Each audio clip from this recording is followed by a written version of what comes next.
Chapter 12, Mind Control Through Meditation, the Tortoise Technique. To develop good qualities and be really happy in life, one must control the mind. Lord Krishna explains this in the Bhagavad Gita 2.58. यदा संहरते चायं कूर्मोऽङ्गानीव सर्वशः इन्द्रियाणीन्द्रियार्थेभ्यः तस्य प्रज्ञा प्रतिष्ठिता.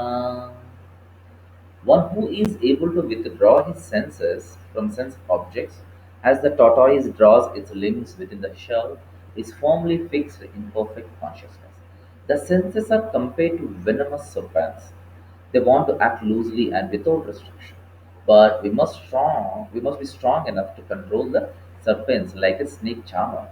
We must never allow the senses to act independently. There are many injunctions in the revealed scriptures. Some of them are do nots and some of them are do's. The example of the tortoise given by Lord Krishna is very appropriate here.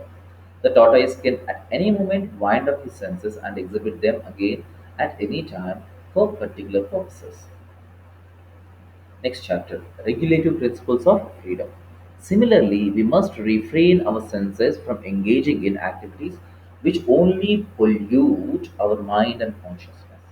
Such activities are primarily meat eating, gambling, intoxication, and illicit sex. These activities must be strictly given up. Most people would say, why are you restricting me from doing what I want? I want to be completely free and do what I like. Actually, Lord Krishna describes such restrictions as regulative principles of freedom. One may argue, what kind of freedom is this? Restriction means no freedom. Such persons do not understand that by cultivating bad habits, one becomes a slave of his senses. For example, a smoker may say, I smoke because I like it and gives me more concentration in my work. But I smoke out of my own sweet free will.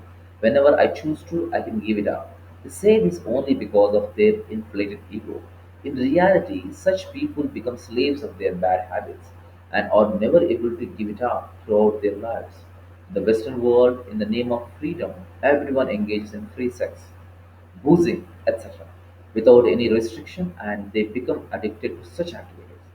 Their minds, which are never satiated, torture and argue them to engage in these simple activities more and more. Besides this, they suffer terrible diseases like AIDS and cancer, and they also clear their royal road to hell. Next chapter. An idle mind is a devil's workshop. You may question, if you are telling me to refrain from so many things, what should I do? I cannot remain inert and idle. I must do something, isn't it? It is extremely important to engage the senses in superior spiritual activities. The senses are so strong and impetus that they forcibly carry away the mind even of a man of discrimination who is endeavoring to control them. Bhagavad Gita 2.60. So, if the mind and senses are not engaged in superior Krishna conscious activities, then they will immediately drag you to material sense enjoyment. There are many learned sages, philosophers, and transcendentalists who try to conquer the senses, but in spite of their endeavors, even the greatest of them sometimes fall victim to material sense enjoyment due to an agitated mind. The great sage Vishwamitra tried to practice mystic yoga with severe penance by strictly controlling the mind and senses. But when he heard the tinkling of the ankle bells of Menaka, all the desires for sense enjoyment in Vishwamitra's mind came up to the surface. He forgot all his yoga practices and enjoyed with her. Therefore, it is very difficult to control the mind and senses without experiencing a higher taste and being fully Krishna conscious. Without engaging our mind in Krishna, one cannot cease material activities. Thank you.